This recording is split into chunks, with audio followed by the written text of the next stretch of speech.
좋은 명성은 값진 향수보다 낫고 죽는 날이 출생하는 날보다 나으며 초상집에 가는 것이 잔치집에 가는 것보다 낫다. 모두 죽을 수밖에 없으니 살아있을 때 이것을 명심하는 것이 좋다.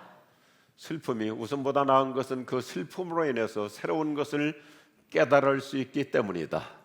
지혜로운 사람은 죽음에 대해서 많이 생각하지만 어리석은 사람은 눈앞에 보이는 즐거움밖에 생각하지 못한다. 아멘. 아멘. 오늘 말씀의 제목을 같이 하시면 좋겠습니다. 죽을 준비가 제대로 살 준비다. 죽을 준비가 제대로 살 준비다. 우리 오늘 제필도 벤처럼도 모두 한 번 더 합시다. 죽을 준비가 제대로 살 준비다. 죽을 준비가 제대로 살 준비다. 오늘 아침 저는 생뚱맞은 질문으로 우리 같이 한번 생각을 나누고 싶습니다. 옆에 분에게 아주 예의를 갖추면서 정중하게 여쭤보십시오. 올해 연세가 어떻게 되십니까? 당신은 지금으로부터 얼마나 더 살 것 같습니까? 언제 죽을 것 같습니까? 부모님은 몇 세에 돌아가셨나요? 당신은 나이가 몇 살 때쯤 죽으면 좋을 것 같습니까? 긍정적으로 이렇게 질문을 한번 바꿔봅니다. 당신은 몇 살까지 사실 것 같습니까? 반응들이 전혀 죽지 않을 것처럼 하고 있습니다. 우리는 죽음을 공부해야 됩니다. 그래야 삶이 깊어집니다. 오늘 설교 제목 그대로 죽을 준비가 제대로 살 준비입니다. 우리가 잘 죽으려면 잘 살아야 합니다. 잘 살지 않으면 잘 죽을 수 없습니다. 우리가 잘 죽는다는 것은 마지막까지 잘 살아가는 것을 말합니다. 우리는 그리스도인답게 다음 영원한 미래를 살기 위해서 마무리를 잘해야 합니다. 우리가 인생을 잘 마무리하는 것은 어떻게 죽느냐 하는 것보다 나날의 삶을 어떻게 살아가느냐입니다. 단순히 죽음 얘기하는 것이 아니라 오늘 내가 어떤 인생을 살고 있느냐가 더 중요하죠. 인생의 마무리를 잘하기 위해서는 하루하루를 최선을 다해서 사는 거예요. 그래서 저는 제 인생의 지론 중에 하나가 극대화라는 단어를 좋아합니다. maximize. 나에게 주어진 인생 시간 얼마나 내가 최대치로 사는가, 얼마나 최선을 다해 사는가, 이것입니다. 우리가 그 사람 90이 넘었다, 100세까지 살았다, 장수했다도 중요하지만 그러나 그거보다도 더 중요한 것은 그 기간 동안 얼마나 인생을 값어치 있게 의미 있게 정말 대실 있게 살았느냐는 것이죠. 90을 살고도 허송 생활을 한다면 무의미한 것이고 80을 살아도 극대화로 살았다면 그분은 훌륭한 인생을 산 거예요. 우리나라는 특별히 전 세계화시킨 것 중에 하나가 맥싱 커피가 있잖아요. 맥싱 커피. 맥싱 커피 마시는 분일수록 더 인생을 맥심으로 극대화로 살아야 돼.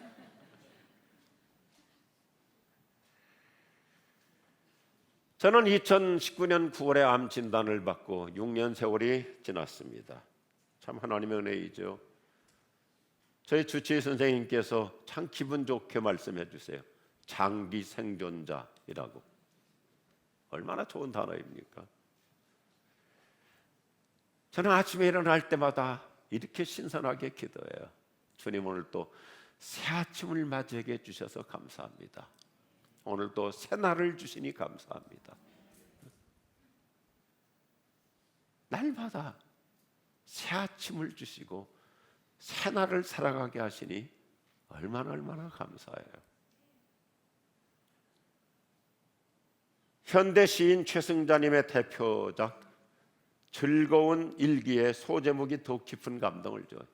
20년 후 지에게라고 하는 시에 편한 공감을 주는 속구절이 있어요. 이상하지? 살아있다는 건 참 아슬아슬하게 아름다운 일이란다. 살아있다는 건 참 아슬아슬하게 아름다운 일이란다. 광화문 옆에 교보문고가 해마다 아주 좋은 문구를 큰 현수막 배너를 만들어 가지고 붙이는데, 제가 2주 전에 승동교회 설교하고 오는데 그 배너를 보고 저렇게 사진을 찍어서 오늘 소개를 해드린 것입니다. 우리 교우들 중에 이미 암을 이기신 분들도 많이 계십니다. 승리자로 살아가고 계심을 축하드립니다. 한번 생각해 보십시오. 지금 내가 살아있다는 거 아슬아슬하게 아름다운 일이잖아요. 계속 승리하며 살아갈 수 있기를 주님의 이름으로 축복합니다. 한계에 서본 사람만이 한계에 서 있는 사람을 공감할 수도 있고 도울 수도 있습니다. 제가 6년 전 암 진단 받았을 때는 상황이 매우 심각했었습니다. 처음에는 세브란스 의료진들이 췌장암으로 거의 그렇게 심각하게 예측을 하고 걱정을 했었습니다. 골수암인지도 몰라서 온갖 촬영, 조직검사, 골수검사 다양하게 했습니다. 복강경 수술을 2번이나 하면서 조직검사를 했습니다. 그 당시 저는 담임 목사로서 제 목회 마무리 못하고 아마 인생을 끝낼 수도 있는 그런 상황이었습니다. 암이 급속도로 저렇게 커져가고 있었습니다. 죄송합니다만 개인 얘기라고 생각하지 마시고, 제가 지난 6년 사이에 거의 한 3번 정도는 죽을 고비가 있었습니다. 면역력 저하로 코로나가 여러 번 걸렸습니다. 뭐 착각하면 지금도 제가 이렇게 감기라든지 게 쉽게 걸리는 게 면역력이 약해지면 그대로 그냥 침투해 버립니다. 장폐색까지 와가지고 응급실에 끌려가기도 했습니다. 어느 날은 병원에서 나오는데 갑작스럽게 저체온증이 와서 그 자리에서 죽을 뻔했어요. 그래서 퇴근했던 모든 의료진들이 다시 다 막 응급으로 병원으로 돌아와서 그렇게 또 위기를 넘기기도 했습니다. 무슨 얘기를 하고 있는 건가? 명이 길어서 여간에서 안 죽는다, 그 얘기입니다. 이런 투병의 과정 속에서 저는 2가지를 집중적으로 공부합니다. 어떻게 하면 암을 잘 치료하고 이기고 나갈 것인가 부지런히 공부합니다. 내 목숨을 의사 선생님에게만 맡기는 것은 그건 바보 같은 일입니다. 의사 선생님은 나를 도와주는 것이고 내 병은 내가 만들었으니 내가 해결해 가야 됩니다. 그리고 동시에 죽음에 관한 공부를 열심히 합니다. 크리스찬이 쓴 책도 있고 넌 크리스찬이 쓴 책들도 있고 다 도움이 됩니다. 그 중에 한 권을 소개한다면 미국 존 홉킨스 대학에서 박사를 받고 예일 대학 대학원에서 활동하고 계시는 존 던럽이라고 하는 분이 마지막까지 잘 사는 삶이라고 하는 명저를 썼습니다. 그분은 몇 가지 차원에서 이 책을 썼는데, 첫째는 크리스찬으로서 썼고, 둘째는 의사로서 썼고, 셋째는 자기도 60대 암 진단을 받았는데 암을 이기고 살아가는 과정 속에서 이 책을 썼습니다. 아주 실제적인 교과서입니다.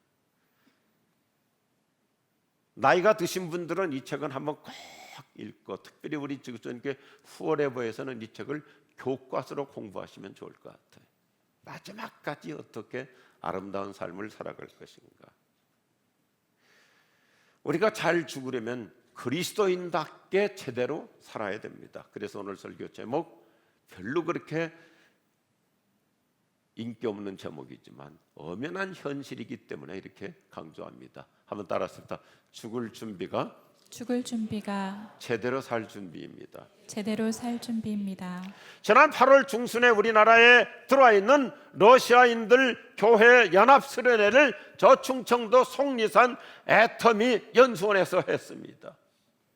저 부산 김해부터 시작해서 서울, 인천, 안산 양방향에서 모이기가 가장 적합한 중간 지대이기 때문에 속리산 아주 고급 애터미 포레스트라고 하는 연수원에서 하게 되는데 비용이 상당히 비쌉니다.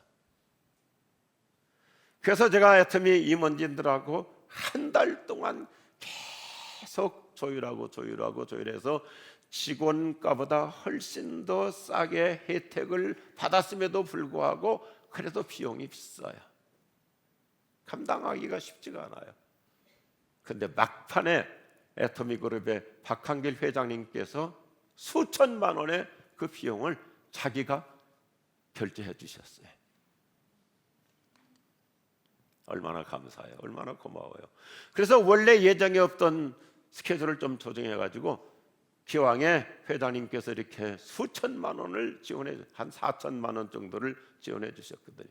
그래서 특강을 좀 한번 해 주십시오. 그랬는데 오셔가지고 너무나 모두에게 깊은 감동과 도전과 그리고 너무 훌륭한 메시지를 전해 주셨어요. 그분의 놀라운 도전은 자기 자신이 죽는 날을 정해놓고 살아가자고 외쳤습니다. 물론 인간의 생사의 주권은 나에게 달려 있는 거예요. 내가 뭐 청한다고 그거 되는 거 아니고 하나님의 주권에 달려 있지만, 그러나 우리의 마음 바탕, 우리의 정신적인 자세는 내가 언젠가 죽을 것이니까 죽음을 대비하고 살자는 거예요. 그래서 자기도 스마트 기기에다가 죽는 날을 정해놓고 살고 있다는 거예요. 올해 나이가 저하고 같이 70인데 자기 아버지께서 86세까지 사셨대요. 그러니까 앞으로 16년 더 남았잖아요. 그러니까 2041년이 본인이 죽는 날로 여기다 일정표에다 넣어놓고 살으니까 인생을 허투루 살지 않고 짜임새 있게 사는 거예요. 저희 아버지는 88세에 돌아가셨습니다. 그런데 저는 암 환자이기 때문에 아버지보다 한 3년 정도 좀 줄여서 15년 후에 죽는 걸로 정해봤어요. 그래서 2040년 9월 넷째 주일 저녁이 제가 죽는 날입니다. 왜냐하면 셋째 주일이 더 좋은데 셋째 주일이 내 손자 생일날이에요. 그리고 그 주간 20일이 추석 명절이에요. 그러니까 추석 다 끝나고 주일 밤에 죽으면 2박 3일로 장례식을 빨리 끝낼 수 있잖아요. 화요일 날 끝내면 교회 일정에도 별로 무리가 가지 않고 식구들이나 교인들도 다 명절 편안히 쉬고, 그리고 이제 주일 저녁 때쯤 죽었다가 화요일 날 장례식 끝나면 여러 사람 불편하지 않게 되고요. 할렐루야. 네.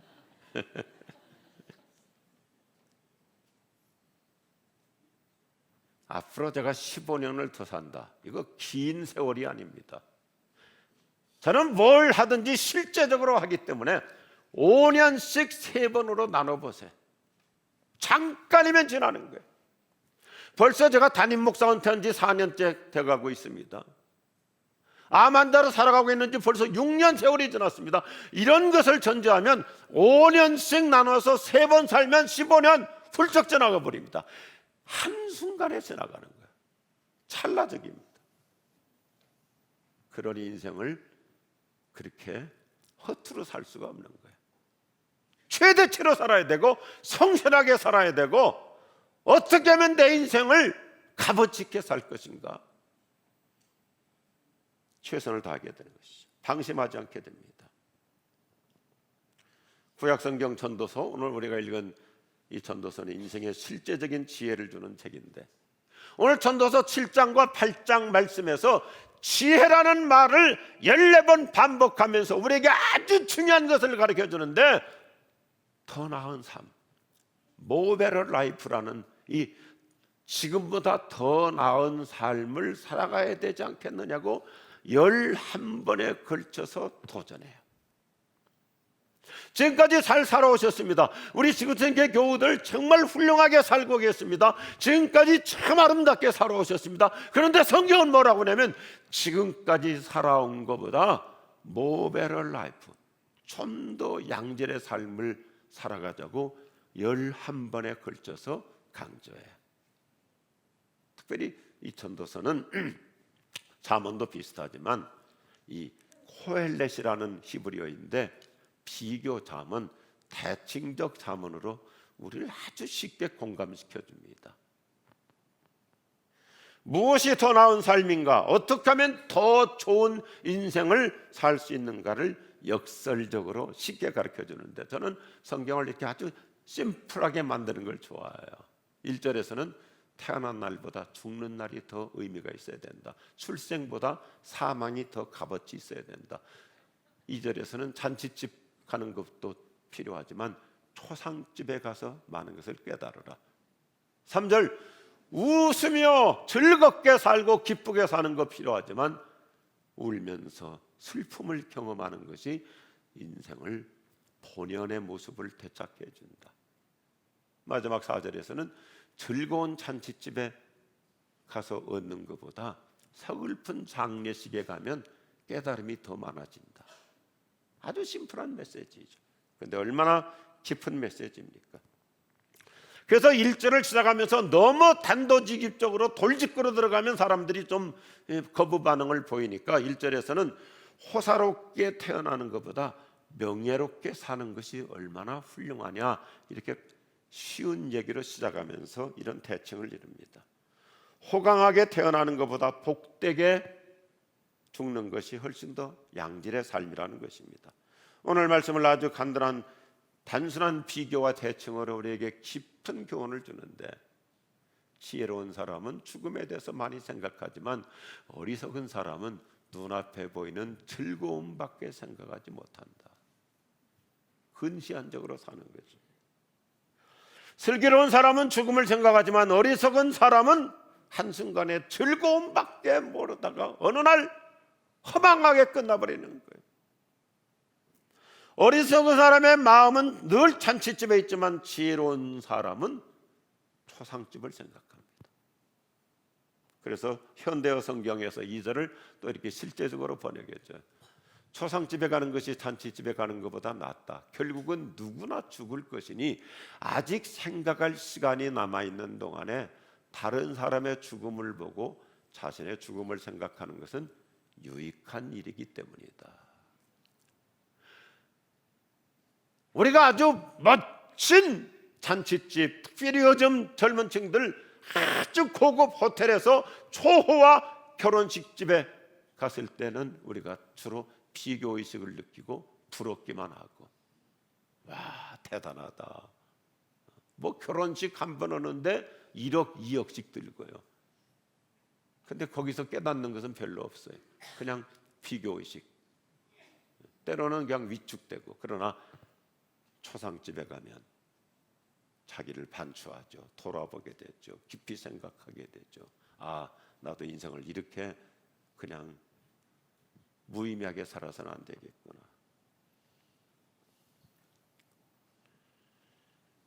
장례식에 가면 자신의 인생을 숙연하게 돌아보는 기회를 맞이합니다.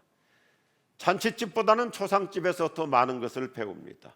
인생은 결국 장례식으로 마무리되기 때문에 숙연한 마음가짐으로 자기 자신을 돌아보며 삶을 다시 정리합니다. 자신의 남아있는 인생을 제대로 살기로 결심합니다. 우리 너무나 익숙한 아시는 명문장이 있잖아요. 메멘토 모리. 죽음을 기억하라. 누구를 막론하고 언젠가는 죽는다는 것을 염두에 두고 살라는 것입니다. 그 헬라 제국의 훌륭한 알렉산더 대왕의 아버지 필립께서 참 인생의 철학이 분명했어요. 자기 시종을 시켜서 매일같이 정오 12시가 되면 시종이 필립 왕에게 이렇게 얘기하도록 시켰다는 거예요. 폐하께서도 언젠가는 돌아가십니다. 폐하, 천하의 권력을 갖고 계시는 폐하께서도 언젠가는 돌아가십니다. 그래서 그는 인생을 참 값지게 살 수 있었다고 합니다. 우리는 태어난 날보다 죽는 날을 더 의미 있게 만들어야 됩니다. 저는 목사로서 참 그동안 장례식도 많이 했고요. 제가 부목사 시절만 하더라도 장례식이 보통 집에서 많이 했거든요. 제 손으로 직접 염을 해드린 분들이 50명이 넘어요. 그 옛날에는 집에서 다 시신을 모셨기 때문에 여름에 돌아가시면 막 하루 사이에 다 부패해가지고 염하다 보면 손가락이 푹푹 들어갑니다. 재밌는 얘기 하나 하고 진행할게요. 제 이제 조수 강도사님을 이제 제가 염을 또 가르쳐 주면서 어떤 할머니가 좀 험하게 돌아가요. 온몸이 이렇게 막 뒤틀려서 돌아가셨어요. 그래서 이제 주물러서 풀어드려야 되거든요. 그 풀어드리는데 제 후배 강도사에게 오른손 잘 붙잡고 있으라고 이렇게 붙잡고 있는데 제가 왼손을 주물러서 풀어드리는데 오른손이 풀려가지고 이 손이 그냥 강도사 이마박으로 팍 쳐버렸어요. 그래서 뭐 토하고 경기하고 난리가 났었어요. 그래서 그 친구는 염하러 가기만 하면 손잡고 이렇게 보고 이렇게 뒤로 돌리고 있어요. 그런데 목사로서 솔직하게 말씀드립니다. 장례식에 가서 어떤 분은 정말 할 얘기가 많아요. 너무 훌륭하게 살았고 고결하게 살았고 아름다운 인생의 발자취를 남겼기 때문에 장례식 설교가 풍해하듯이 길어질 수 있는 분이 있는가 하면 솔직히 어떤 분의 장례식은 할 말이 없습니다. 도대체 무슨 말을 해야 되는가? 왜요? 다 알잖아요. 문상 오신 분들이 다 알잖아요. 이분이 어떻게 살았는지. 그러니까 추상적 설교를 하게 되고 횡설수설하게 되는 거예요. 그렇다고 솔직하게 이렇게 살아서는 안 됩니다. 이분처럼 이렇게 잘못된 인생을 살아서는 안 됩니다. 이렇게 설교는 할 수 없으니까 그냥 두루뭉실하게 추상적으로 설교할 수밖에 없는데 어떤 분은 얼마나 하고 싶은 얘기가 많은지. 여러 해 전에도 우리 교회 유시상 장로님께서 먼저 천국을 가셨는데 얼마나 훌륭한 삶을 사셨는지, 얼마나 아름다운 인생을 사셨는지. 사랑하는 우리 교우들이여, 내 장례식이 축제 분위기가 될 수 있기를 축복합니다. 그렇잖아요. 모든 사람들이 문상 와가지고 참 본받을 만한 분이라, 훌륭한 인생을 사셨다고, 참 복된 인생을 사셨다고. 우리 그런 장례식이 축제가 될 수 있기를 주님의 이름으로 축복합니다. 아멘 안 하시는 분도 돌아가시게 돼 있어요.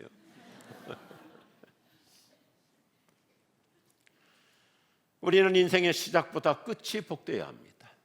출생하는 날보다 죽는 날이 아름다워야 됩니다. 화려한 돌잔치나 결혼식보다 고결한 장례식이 될 수 있기를 다시 한번 축복합니다. 그러므로 어떻게 죽을 것인가는 곧 어떻게 살 것인가를 결정해 줍니다. 죽음을 생각하며 사는 사람은 인생을 마구제비로 살지 않습니다.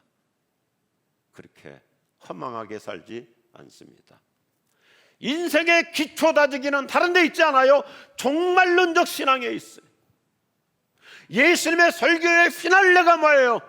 종말론의 예수님의 메시지는, 예수님은 언제나 종말론에다 초점을 맞춥니다. 오늘 밤 내 영혼이 어디에 가 있을 것 같으냐?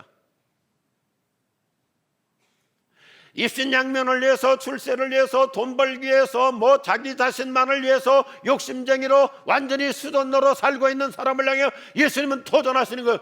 너 그렇게 너밖에 모르고, 이 세상밖에 모르고, 돈밖에 모르고, 명예밖에 모르고, 그런데 너 오늘 밤 너의 영혼이 어디가 있을 것 같으냐? 죽은 다음에 심판을 예수님은 상기시켜 주십니다. 하늘에서의 찬란한 영광과 상급을 바라보게 하십니다. 사랑하는 우리 지구촌 가족들이요, 오늘 설교를 듣는 모든 성도들이요, 저 여러분, 예수님의 그 말씀 우리가 나에게 해당될 수 있길 바래. 하늘의 상 받을 자여. 아멘 하십시다. 하늘의 상 받을 자여, 땅에 복 받을 자여, 내 아버지께 복 받을 자여. 이런 인생 살아갈 수 있기를 축복합니다. 그리스도인의 죽음은 끝이 아니고 새로운 시작이에요. 제가 좋아하는 문장이 있는데, 이 땅에서의 선택이, 이 땅에서의 초이스가 하늘에서의 영원한 consequence, 영원한 결과를 초래하거든요. 내가 이 땅에서 어떤 초이스를 하느냐에 따라서 영원한 consequence, 영원한 결과를 스스로 만들어내는 것입니다.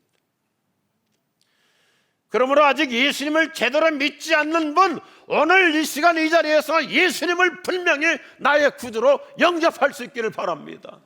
저는 설교하기 전에 주님 앞에 준비실에서 간절히 기도했습니다. 하나님 아버지, 오늘 아직까지 교회를 다니고 있지만 아직까지 예수 믿지 않는 사람, 오늘 말씀을 통해서 반드시 예수님 믿고 영원한 천국을 보장받는 은혜를 주시옵소서.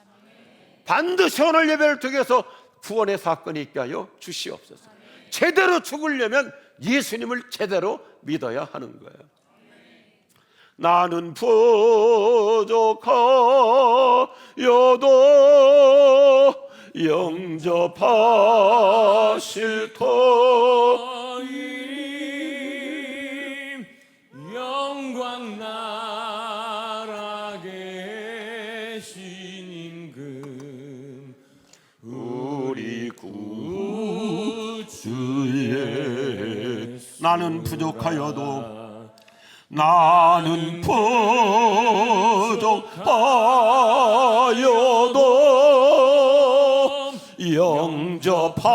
영접하실 터이니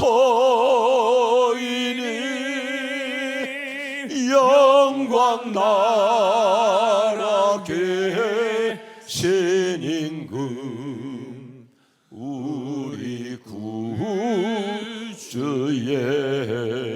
예수라. 예수님만 믿으면 모두 구원 얻으며 아멘. 영생 복락 멸류관 확실히 받. 우리 손 들고 할까요? 예수님만 믿으면 모두 구원 받으며 영생 복락 멸류관 확실히 받겠네. 우리가 죽을 준비라는 것은 자포자기하라는 뜻이 아닙니다. 인생을 그냥 체념하고 살라는 것이 아니죠. 오히려 더 적극적으로 의미 있게 더 생산적으로 살아가는 거죠. 아까 소개했던 잔 던럽이 참 쉽게 얘기합니다. 사람은 두 종류의 케이스로 죽어간대요. 점진적으로 서서히 죽느냐, 어떤 경고도 없이 갑자기 순식간에 죽느냐입니다. 몸이 약하거나 태생적으로 질병이 있는 분들은 서서히 점진적으로 죽어가죠. 갈수록 다운되니까요. 그러나 아주 건강한 사람은 어느 날 갑자기 순식간에 졸지의 생을 마감하게 됩니다. 따라서 우리는 죽기 전에 해야 할 일들을 좀 더 실제적으로 값지게 살아야 합니다. 인생을 잘 마무리하고 결정하고 사는 만큼 그 사람은 하루를 살아도 최선을 다해 사는 거예요. 할 수 있는 것을 다 하는 거예요.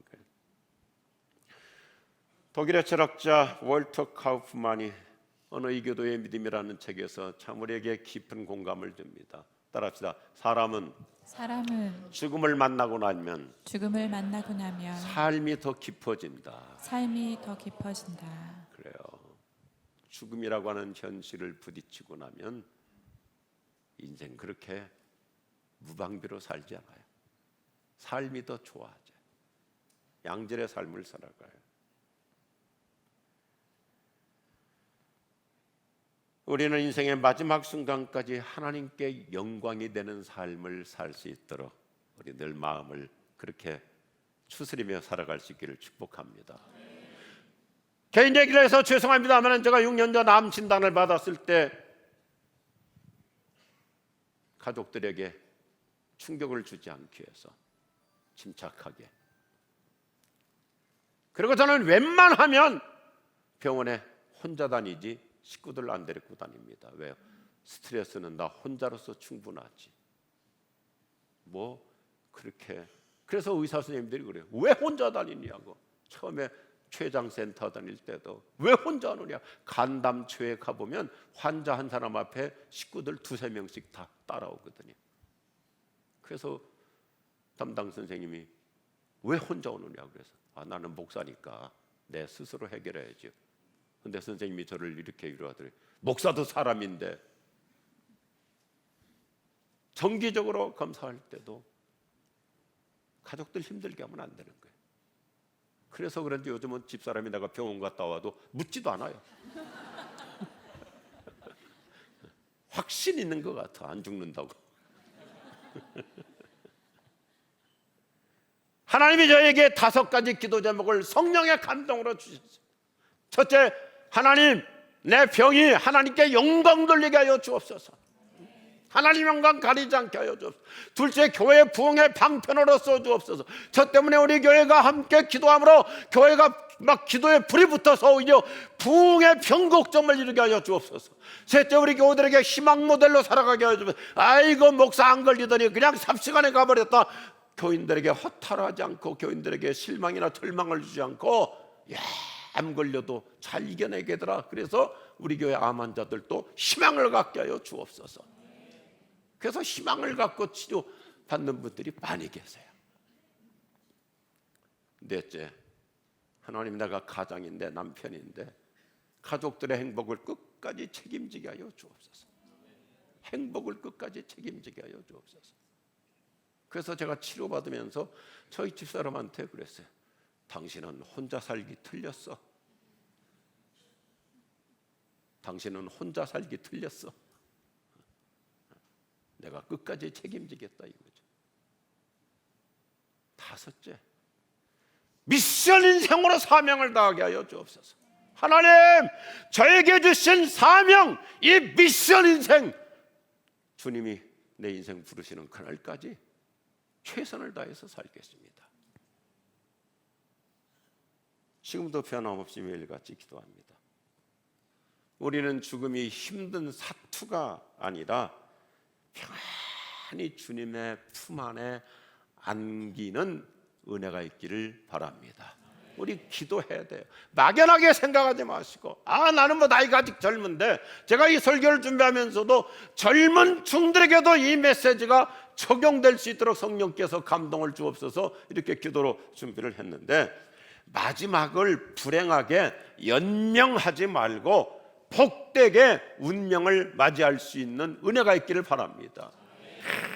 막 온몸에 주렁주렁 주사기 달아놓고 그동안 모았던 재산 다 날려먹고 그렇게 여러 사람 힘들게 죽지 말고 하나님 저를 긍휼을 베풀어 주셔서 내가 불행한 연명자가 아니라 행복한 운명자가 되게 하여 주옵소서. 이 기도 필요한 거예요. 특별히 우리 부모님들 생존해 계십니까? 우리 부모님 힘들게 그냥 장구한 세월 동안 중환자실에서 연명하지 않고 하나님 앞에서 복되게 안기는 은혜를 주옵소서. 기도하실 수 있기를 바랍니다. 오늘 설교 잘못 듣고 또 오늘부터 우리 부모님 빨리 돌아가시게 없어서 그렇게 기도하지 말고 한번 상상해 보세요. 죽어가면서도 우리는 전도할 수 있고 죽어가면서도 우리는 덕을 세울 수 있잖아요. 참 그분 은혜롭게 아름답게 인생을 마무리하셨다. 우리 한국교회 큰 어르신이신 김진홍 목사님이라는 분이 계신데 그분 어머님은 얼마나 영성이 깊으신지 돌아가시기 1년 전에 본인 수의까지 다 준비해 놓으셨대요. 그리고 내년 몇 월 며칠쯤 하나님께서 나를 부르실 것이니 그날 다른 약속 잡지 말고 다 모이라. 참 특별한 은혜이죠. 그래서 1년 후에 자식들 다 모아놓고 덕담하시고 기도해 주시고 찬송하는데 그대로 주님 품에 안기셨대요. 우리 부모님들에게, 우리 자신들에게도 이런 특별한 은혜가 있으면 좋겠습니다. 영국에 나온 성경학자 매튜 헨리가 이런 신조를 말합니다. 따라하십시다. 마지막 날을 준비하면서 매일의 삶을 살아야 한다. 매일의 삶을 살아야 한다. 내가 오늘 어떤 사람이 되느냐가 영원한 나를 결정하거든요. 죽음에 대해서 우리는 무겁게 생각하는 것이 아니라, 네거티브하게 생각하는 것이 아니라 오히려 내 인생을 아름답게 마무리하는 참 승리가 될 수 있는 그런 인생, 우리 하나님의 은혜로 그런 인생 살아갈 수 있기를 축복합니다. 한 번 더 반복하십시다. 죽을 준비가 제대로 살 준비입니다. 기도하십시다.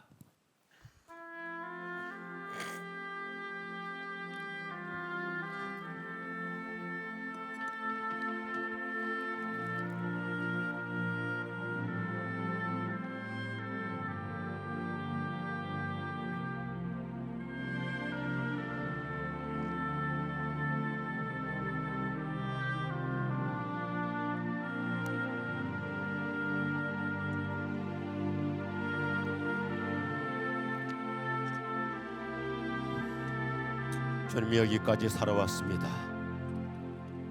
제 인생 갈수록 더 보람되게 하시고 의미 있게 하시고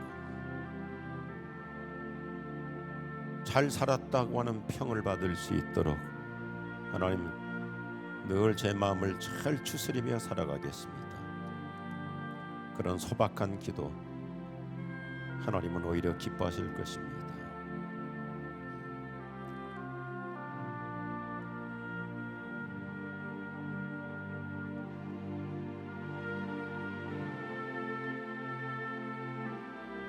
우리 부모님들 복되게 주님 품에 안기게 하여 주옵시고, 나이 드신 우리들 하나님 은혜롭게 마지막까지도 마무리도 내 죽는 것도 전도가 될 수 있고 덕이 될 수 있는 이 특별한 은총을 베풀어 주시옵소서. 예수님의 이름으로 기도드립니다. 아멘. 일어나셔서 함께 찬양하시겠습니다. 보아라 즐거운 우리 집, 박수할까요? 도 거룩한 천국에 거룩한 백성들 거기서 영원히 영광에 살겠네. 거기서 기쁘고 즐거운 집에서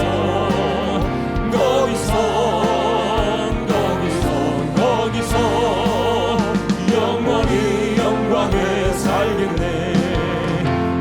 우리를 구하신 주님도 거룩한 그 집에 계시니 우리도 이 세상 떠날 때 주님과 영원히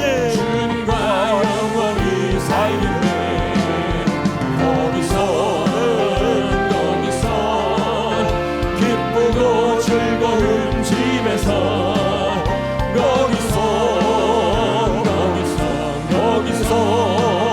주님과 영원히 살겠네. 우리의 일생이 끝나면 영원히 즐거운 곳에서 거룩한 아버지 모시고 기쁘고 즐겁게 살겠네. 거기서 기쁘고 즐거운 집에서 거기서 기쁘고 즐겁게 천천히 기쁘고 거기서 기쁘고 즐거운 집에서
아멘을 할까요? 길이 살겠네 나 길이 살겠네 저 생명실에 가에 살겠네 길이 살겠네 나 길이 살겠네 저 생명실에 가에 살겠네. 제가 오래전에 세브란스에서 수십 년 동안 의사 생활을 하셨던 한 훌륭한 크리스천 닥터한테 이런 얘기를 들었어요. 자기가 암 환자 한 500여 명을 임종을 지켜봤는데 예수 믿지 않고 죽는 사람들일수록 그 공포와 두려움 속에서 죽는가 하면 그 암이라고 하는 그 통증 속에서도 예수 믿는 사람들은 마지막 편안하게 안기더라고요. 이분의 표현이 너무 멋있어요. 왜 어떤 사람은 두려움 속에 죽고 왜 어떤 사람은 평안히 안기는가? 그분은 이렇게 얘기합니다. 죽음의 사자가 잡으러 왔기에 안 잡혀가려고 발버둥 치는 자가 있는가 하면 하늘의 천사가 모시러 왔기에 그 고통 속에서도 평안하게 주님 품에 안기더라. 죽음의 사자가 잡으러 오는 불쌍한 자가 아니라 하늘의 천사가 모시러 오는 영광스러운 승리자 우리 모두 되게 하여 주시옵소서. 주 예수 그리스도의 은혜와 하나님 아버지의 사랑하심과 성령의 감동하시고 위로하심이 우리 모든 성도들에게 우리 온 가족들에게 특별히 우리 연세가 있으신 부모님들과 우리 모든 교우들에게 영원히 함께 없으기를 축원하옵나이다. 아멘.